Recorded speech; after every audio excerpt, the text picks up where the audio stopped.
হযরত আয়েশা সিদ্দিকা মাহবুবা রাদিয়াল্লাহু তাআলা আনহা এরকম কাঁধে ঘুমায়া পড়ছে। সুবহানাল্লাহ বলে। কাঁধে ঘুমায়া পড়ছে, একটা রুটি মনে করেন তাওয়ার উপরে দিছে, পুরা একেবারে খাক হয়ে গেছে।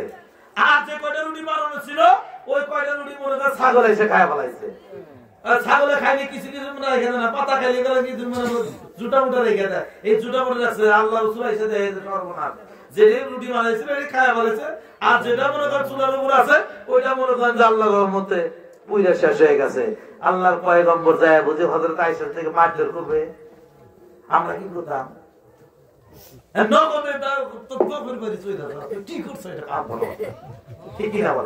আমাদের স্বভাব হচ্ছে এরকম।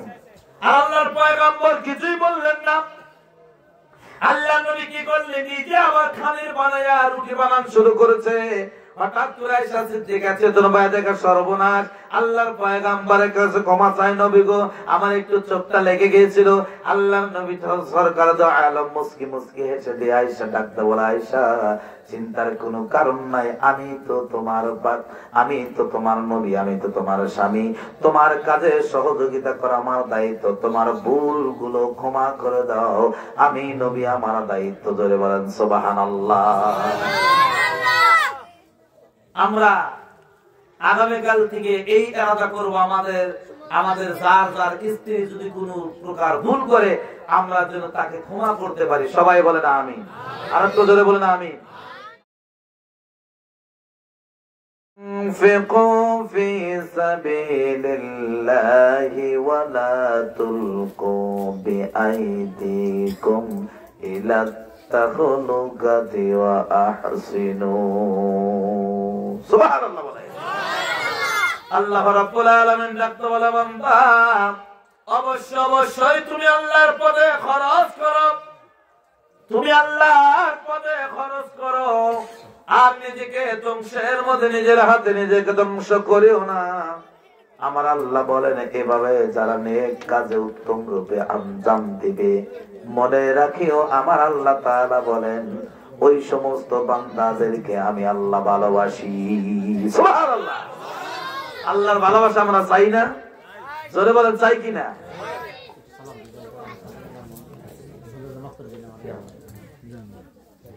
সম্মানিত হাজিরিন, আল্লাহ রাব্বুল আলামিন প্রত্যেকটা মানুষকে ভালোবাসে। আমরা আল্লাহর ভালোবাসা চাই কিনা? জোরে বলেন, সকলে বলেন চাই কিনা?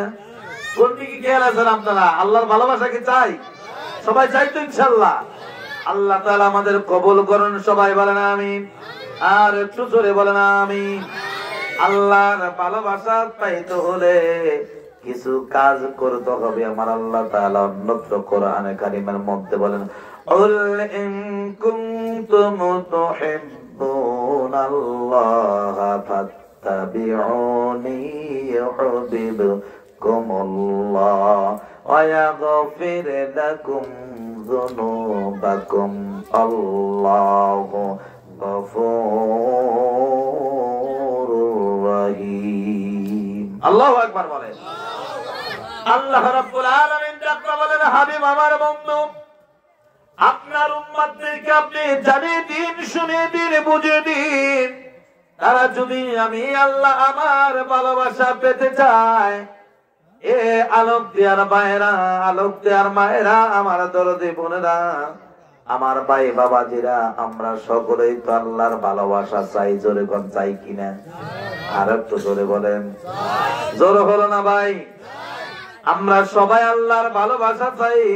আমার আল্লাহ বলেছেন, হাবিব আমার বন্ধু, তারা যদি আমি আল্লাহ আমার ভালোবাসা পেতে চায়, তাহলে যেন তারা দুইটা কাজ, একটা কাজ করবে। জোরে বলে কয়টা কাজ? একটা কাজ করবে। আমি আল্লাহ রাব্বুল আলামিনের হুকুম, একটা হুকুম মানবে, আর এই একটা হুকুম মানার কারণে আমি আল্লাহ তাআলা তাকে দুইটা পুরস্কার দিব। জোরে বলেন মারহাবা। কয়টা পুরস্কার দিবে? আর একটু জোরে বলতে হবে, কয়টা পুরস্কার? দুইটা পুরস্কার দিবে।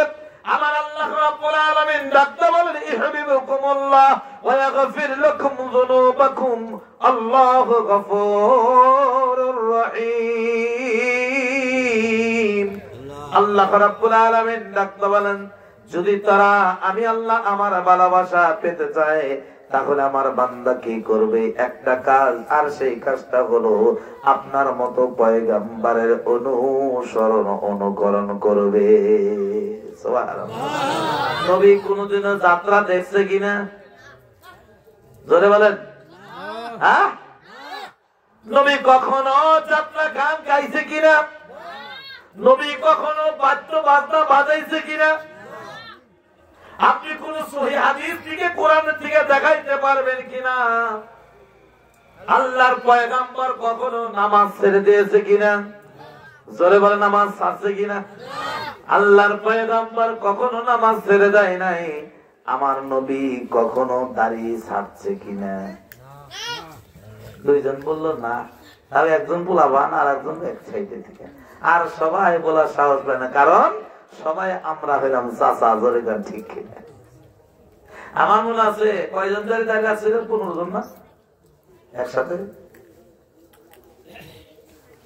এই মসজিদের প্রথম জুমার দিন একমাত্র আজকের মাহফিলের যিনি সভাপতি আলহাজ মুজিবুর রহমান ভাই ছাড়া আর কোন লোক দাঁড়িয়ে আলা ছিল না। সুবহানাল্লাহ। আমি আমার আলোচনার মাধ্যমে বলছিলাম, ভাই আপনি চলে গেলে আমি যদি এই মসজিদের ইমাম হিসাবে নিযুক্ত হয় আসরের নামাজের সময় আমার পিছনে দাঁড়িয়ে আকামত দিবে কে? এই কথা বলার সাথে সাথে আমি বিভিন্ন জায়গায় কথাটা বলে থাকি। আপনাদের মধ্য থেকে 15 জন মানুষ হাত তুলে তুলে দাঁড়িয়ে রাখার ওয়াদা দিয়েছিল। আলহামদুলিল্লাহ, এই 15 জন মানুষে হাত তুলে দাঁড়িয়ে রাখার ওয়াদা দেওয়ার পরে দাঁড়িয়ে রেখেছে। এর মধ্যে কয়েকজন এখনো উপস্থিত আমি দেখতে পাচ্ছি। কয়েকজন মৃত্যুবরণ করেছে, আর কয়েকজন আসে নাই। হয়তো তাদের মনের ভিতরে কোনো সমস্যা আছে, না হয় অসুখ বিসুখ আছে, আর তাদের বাড়িতে নাই। কি গণ আমার রাগের খবর তো জানোস না? আমার রাগের খবর জানে আম্মু ছোট চাচি। ছোট চাচি কই গেদা কবে রে? কই সেদিন তুমি বাড়িতে ছিলা না। তারা হয়তো এই চিন্তা ফিকির করে আছে। আমাদের এলাকার আলেম, এলাকার বক্তা কি আলোচনা করবে শোনার আমার প্রয়োজন নাই।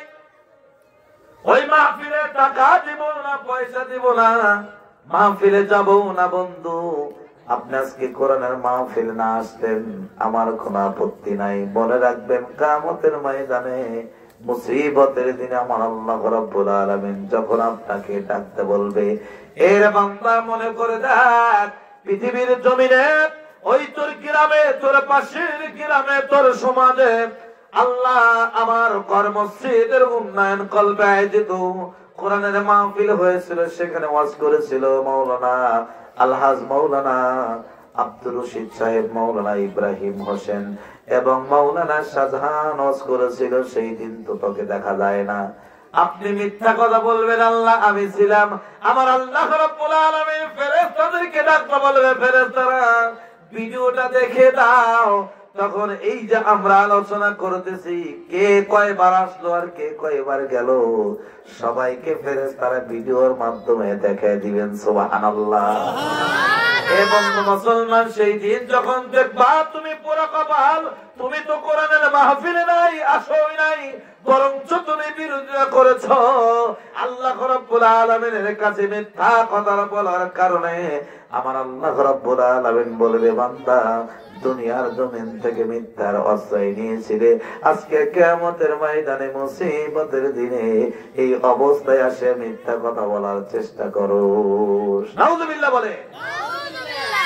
সম্মানিত হাজিরিন, আল্লাহ রাব্বুল আলামিনের পয়গম্বর নবী মুহাম্মদ রাসূলুল্লাহ সাল্লাল্লাহু আলাইহি ওয়াসাল্লাম বলেন, এ तमाम দুনিয়ার মানুষরা, তোমরা যদি আমার আল্লাহ রাব্বুল ইজ্জাতুল জালালের ভালোবাসা পেতে চাও, মুহাব্বত পেতে চাও, তাহলে আমি রাসূল আমার অনুসরণ অনুকরণ করো। কেননা আমার আল্লাহ নিজেই বলেছেন, কুল ইন কুনতুম তুহিব্বুনাল্লাহা ফাত্তাবিউনি ইউহিব্বুকুমুল্লাহ ওয়া ইয়াগফির লাকুম যুনুবাকুম আল্লাহু গফুরুর রহিম। আল্লাহু আকবার। আর একটু জোরে বলেন আল্লাহু আকবার। এ সম্মানিত বন্ধু মুসলমান, একটু দিলের কান্দারে শুনবেন রে বাবা। আল্লাহ রাব্বুল আলামিন ডাকতে বলে, হাবিব আমার বন্ধু, তারা যদি আমি আল্লাহ আমার ভালোবাসা পেতে চায় তাহলে তারা কাজ করবে একটা। জোরে বলেন কয়টা? এক নম্বর কাজ হলো আপনি নবী যেইভাবে চলেছেন, যেইভাবে ফিরেছেন, আপনি যেইভাবে আপনার স্ত্রী সন্তানের সাথে আচরণ করেছেন, আপনি যেমন ভাবে পোশাক পরেছেন, আপনি যেমন ভাবে ইসলামী রাষ্ট্র কায়েম করার জন্য আন্দোলন করেছেন, আপনি ব্যক্তির জীবন, পারিবারিক জীবন, সামাজিক জীবন, অর্থনৈতিক জীবন, রাজনৈতিক জীবন, রাষ্ট্র জীবনে আপনার যেরকম চরিত্র ছিল, আপনার যেরকম চলন বলন ছিল, আপনার যেরকম উঠা বসা ছিল, আপনার যেরকম আচার আচরণ ছিল, আপনার যেরকম কথাবার্তা ছিল, আপনার উম্মতরা যদি ঠিক এই পথটা অনুকরণ করে, আমি আল্লাহ রাব্বুল আলামিন শুধু তাকে ভালোবেসেই ক্ষান্ত হব না, আমি আল্লাহ তাআলা আমার বান্দাদের তামাম জীবনের গুনাহ মাফ করে দিব।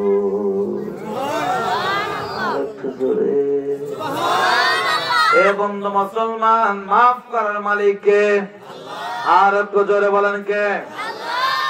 এজন্য আল্লাহ রাব্বুল আলামিনের পয়গম্বরকে আমার বন্ধু মুসলমান আমাদের মডেল হিসাবে মেনে নিতে হবে। জোরে কোন ঠিক কিনা? আমাদের মডেল কি হবে?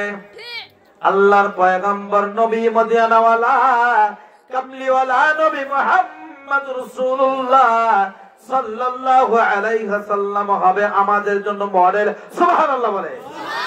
মডেল মানতে হবে আমার মদিনাওয়ালাকে। মারহাবা বলেন। আমরা সকলে রাজি আছি কিনা? মডেল মানতে হবে, নবীকে মানতে রাজি আছি কিনা? এ বন্ধু মুসলমান, দাড়ি কাটলে নবীর মডেল মানা যায় না, এটা মডেল মানা যায় টাকলা মুরাদকে। ঠিক কিনা কর? এটা মডেল মানা যায় বন্ধু মুসলমান লেনিন, কার্ল মার্কসকে। দাড়ি চাচুই না মানুষ কখনো নবীকে মডেল মানতে পারে না। প্যান্ট শার্ট পরনেওয়ালা মানুষ কখনো নবীকে মডেল মানতে পারে না। নবীজির পোশাক আশাক ছিল ঢিলে ঢালা। সুবহানাল্লাহ বলে। টাকনুর নিচে না। নবীজির পোশাক আশাক ছিল ঢিলে ঢালা পোশাক, যেই পোশাক পরলে শরীরের অঙ্গ প্রত্যঙ্গ বোঝা যাইতো না। সুবহানাল্লাহ বলেন। আমার নবীর পবিত্র চাপা মুবারকের মধ্যে দাড়ি ছিল।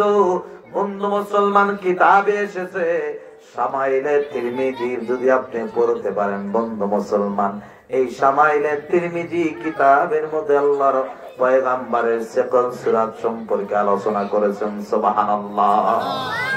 আল্লাহর পয়গম্বর নবী মুহাম্মদ রাসূলুল্লাহ সাল্লাল্লাহু আলাইহি ওয়াসাল্লাম কেমন ভাবে হেঁটেছেন, কেমন পোশাক পরেছেন, কেমন ভাবে মানুষের সাথে আল্লাহর পয়গম্বর কথা বলেছেন, প্রত্যেকটা ব্যাপারে পুঙ্খানুপুঙ্খানুভাবে আল্লাহ রাব্বুল আলামিনের পয়গম্বর সম্পর্কে ওই শামাইলে তিরমিজির মধ্যে লেখা আছে। মারহাবা বলে।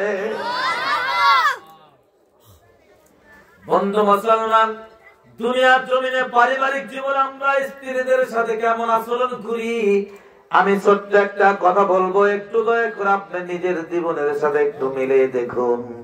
আপনি আমি আমাদের স্ত্রীর সাথে এরকম আচরণ করি কিনা? সুবহানাল্লাহ বলেন। আল্লাহর পয়গম্বর নবী মুহাম্মদ রাসূলুল্লাহ সাল্লাল্লাহু আলাইহি ওয়াসাল্লামের জীবনে 13টা বা 11টা বা 14টা বিবাহ করেছিলেন। সুবহানাল্লাহ বলেন। জোরে বলেন, কয়টা বিয়ে করেছিলেন? এখন মা বোনেরা তো চিন্তা ভাবনা করতেছে যে মৌলবী আঙ্গ পক্ষে কথা কইবেন না, যে আমাকে সতীনের ব্যবস্থা করে দিবেন। আমি কিন্তু সতীনের ব্যবস্থা করবো না, আপনাদের পক্ষে কথা বলবো। সুবহানাল্লাহ বলে। আপনারা মনে আমার কথাগুলো ভালো করে বুঝতে পারতেছেন না। আল্লাহ রাসূল কয়টা বিয়ে করেছিল? 11টা। কেউ বলে 11টা, কেউ বলে 13টা, কেউ বলে 14টা, মানে রিওয়ায়াত আছে। তবে 11টার হাদিসটা হলো সহিহ হাদিস। সুবহানাল্লাহ বলে। কয়টা? 11টা। কিন্তু আমাদের উম্মুল মুমিনিন মা খাদিজাতুল কুবরা রাদিয়াল্লাহু তাআলা আনহা যতদিন পর্যন্ত দুনিয়াতে ছিলেন আল্লাহর পয়গম্বর দ্বিতীয় আর একটা বিয়েও করে নাই। সুবহানাল্লাহ। এই আল্লাহ রে, সুবহানাল্লাহর সাথে আপনার সাথে ঝগড়া আছে? তাহলে সুবহানাল্লাহ কইলেন না, নাকি বিয়ে করার দামটা আছে? আচ্ছা করেন করেন, অসুবিধা না, কোরআনে জায়েজ আছে, আমার তো কিছু করার নাই, অসুবিধা কি? তবে 4টার উপরেও করতে পারবেন না, আল্লাহ বান্দা দিছে। সম্মানিত হাজিরিন, একটু জোরে বলেন সুবহানাল্লাহ। আল্লাহর পয়গম্বর নবী মুহাম্মদ রাসূলুল্লাহ দুনিয়ার জমিনের কয়েকটা বস্তুকে বেশি ভালোবাসতেন, তার মধ্যে 1 নাম্বার নামাজকে বেশি ভালোবাসতেন। জোরে বলেন কিসকে? নামাজকে বেশি ভালোবাসতেন। 2 নাম্বার আল্লাহর পয়গম্বর তার স্ত্রীদেরকে বেশি ভালোবাসতেন। আর আমরা তো নিজের স্ত্রী রাখিয়া পাড়ার বাবিকে ভালোবাসতে চাই। জোরে কোন ঠিক কিনা? নাউজুবিল্লাহ বলে। এমন মুসলমান আল্লাহর পয়গম্বর একজন বিবি হযরত মা আয়েশা সিদ্দিকা মাহবুবা রাদিয়াল্লাহু তাআলা আনহা ছিলেন। এবং মুসলমান আল্লাহর বান্দী হযরত আয়েশা সিদ্দিকা আল্লাহর পয়গম্বরের কলিজার টুকরা সাহাবী হযরত আবু বকরের মেয়ে ছিলেন। সুবহানাল্লাহ। হযরত আবু বকরের মেয়ে হযরত আয়েশা সিদ্দিকা মাহবুবা একেবারে অল্প বয়স আল্লাহর পয়গম্বরের সাথে বিবাহ হয়েছিলেন। এ বন্ধু, একদিন হযরত আয়েশা সিদ্দিকার ওনার একটা অভ্যাস ছিল। সুবহানাল্লাহ বলে। কিছু কিছু মানুষের নেশার কিন্তু থাকে, জিগর থাকে না। যেমন আমার একটা অভ্যাস আছে, আমার খালি জুমার অভ্যাস। আমার উস্তাদের সাথে যখন আমি মাহফিলে গেছি, কথা বলছে, যখন মাহফিলে গেছি সামনে যদি বসছি, বসার পরে আমার এই যে জুমুরি ধরছে, মানে খালি কাইতে পড়ে গেছি। আর হুজুর খালি গালি বাসছে। আর এই যে একজন আছে, এই একজন মাথা নিচা করছে, আর মনে করেন ঘুম পাইলে অস্থির করে ফেলাইছে। কেউ টের পায় না, পরেও নেই, হেলে নেই, তুলে না। সবাই মনে করছে যে তোমার ঠিক মতো শুনতেছে, কিন্তু ইচ্ছা মতো ঘুম পাইলে অবস্থা খারাপ করে ফেলে। এক একজনের এক একটা রেসার থাকে। হযরত আয়েশা সিদ্দিকা মাহবুবা রাদিয়াল্লাহু তাআলা রাত পরে কিতাব লিখতেন। সুবহানাল্লাহ বলবেন না? লিখতেন, কিতাব লিখতেন, কিতাব লিখতেন, হাদিস লিখতেন, রাসূলুল্লাহ কি বলছেন সেটা লিখতেন। কথা যখন এসে গেল, একটা কথা বলে নেই, রাগ করবেন না। তোমরা রাগ করতেছেন আমার সাথে? কথা যে বলতেছেন না, রাগ করেন না। সম্মানিত হাজিরিন, আল্লাহর পয়গম্বর নবী মুহাম্মদ রাসূলুল্লাহ মসজিদে নববীর মধ্যে আলোচনা করতেছেন। আলোচনা করার এক পর্যায়ে আল্লাহর পয়গম্বর আলোচনা বন্ধ করে দিলেন। কিছু সময় আলোচনা অফ রাখলেন, এরপরে আবার আলোচনা শুরু করলেন। সাহাবীরা আলোচনার শেষে প্রশ্ন করলেন, ইয়া রাসূলুল্লাহ, ইয়া হাবিবাল্লাহ, নবী গো, ওগো দয়ার নবী, দয়া করে বলুন, আপনি আলোচনা মাঝখানে বন্ধ করেছিলেন কেন? আপনি মাঝখানে আলোচনা বন্ধ করেছিলেন কেন গো নবী? আল্লাহর পয়গম্বর বলেন, কেন আলোচনা বন্ধ করেছিলাম তোমরা একটু পরে শোনো। তার আগে আমি তোমাদেরকে প্রশ্ন করি, আমি গতকালকে যে আলোচনা করেছি তে কেউ বলতে পারবা কিনা? কয়েকজন হাত তুলে বলে, ইয়া রাসূলুল্লাহ, গতকাল আপনি যে আলোচনা করেছেন সেই আলোচনাগুলা আমি হুবহু বলে দিতে পারবো। সুবহানাল্লাহ বলেন। এর মধ্যে একজন সাহাবী আল্লাহর পয়গম্বর বলেন, আজ থেকে 3 দিন আগে কি আলোচনা করেছি, 3 দিন আলোচনা কে বলতে পারবা? হযরত ওমর ইবনুল খাত্তাব হাত তুলে বলে, ইয়া রাসূলুল্লাহ, ইয়া হাবিবাল্লাহ, আমি আপনার আলোচনা করা 3 দিন পর্যন্ত বলতে পারবো। আল্লাহর পয়গম্বর বলেন, তার চাইতে বেশি কে পারবা? আর একজন বলে 4 দিন বলতে পারবো, কেউ বলে 5 দিন বলতে পারবো। হযরত আলী রাদিয়াল্লাহু তাআলা আনহু ডাকতে বলে, ইয়া রাসূলুল্লাহ, ইয়া হাবিবাল্লাহ, নবী গো, আজ থেকে 7 দিন পর্যন্ত আপনি কি আলোচনা করেছেন, কোন দিন কি আলোচনা করেছেন, সবগুলো আলোচনা আমি আলী বলে দিতে পারবো। সুবহানাল্লাহ। হযরত আলী আজ 7 দিনের পর আর কেউ যায় না। আল্লাহর পয়গম্বর ডাকতে বলে, আয়েশা, তুমি উপস্থিত আছো কিনা? পর্দার ভিতর থেকে আমাদের উম্মুল মুমিনিন আয়েশা সিদ্দিকা ডাকতে বলে, ইয়া রাসূলুল্লাহ, লাব্বাইক ইয়া রাসূলুল্লাহ, আমি হাজির আছি। আল্লাহর পয়গম্বর বলেন, আয়েশা, তুমি কত দিনের আলোচনা বলতে পারবা?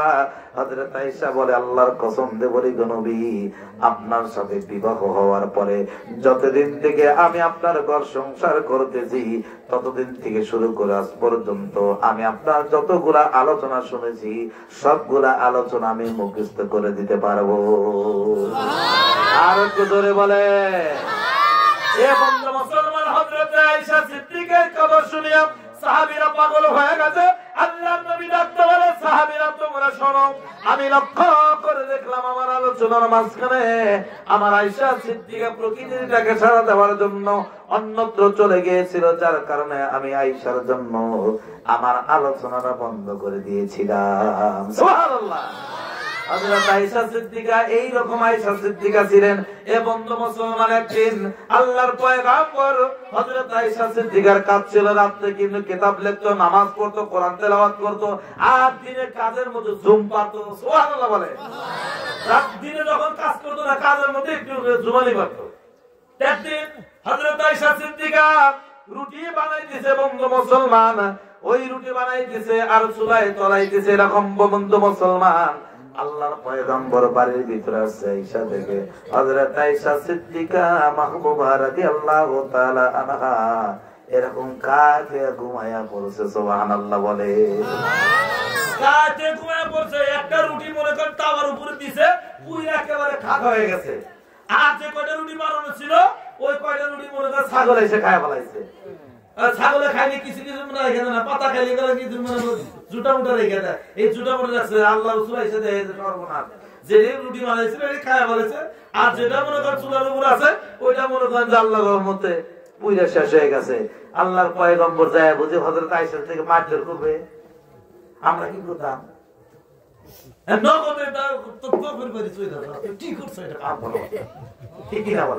আমাদের স্বভাব হচ্ছে এরকম। আল্লাহর পয়গম্বর কিছুই বললেন না। আল্লাহ নবী কি করলেন? নিজে আবার খানির বানায়া রুটি বানান শুরু করেছে। হঠাৎ করে আয়েশা সিদ্দিকা চেতন পায়, দেখা সর্বনাশ। আল্লাহর পয়গম্বরের কাছে ক্ষমা চাই, নবী গো আমার একটু চোখটা লেগে গিয়েছিল। আল্লাহর নবী সরকার দো আলম মুস্কি মুস্কি হেসে দিয়ে আয়েশা ডাকতে বলে, আয়েশা চিন্তার কোনো কারণ নাই, আমি তো তোমার নবী, আমি তো তোমার স্বামী, তোমার কাজে সহযোগিতা করা আমার দায়িত্ব, তোমার ভুলগুলো ক্ষমা করে দাও, আমি নবী, আমার দায়িত্ব। ধরে বলেন সুবহানাল্লাহ। আমরা আগামীকাল থেকে এই এরাদা করব, আমাদের যার যার স্ত্রী যদি কোনো প্রকার ভুল করে আমরা যেন তাকে ক্ষমা করতে পারি। সবাই বলে না আমিন। আর একটু জোরে বলে না আমিন।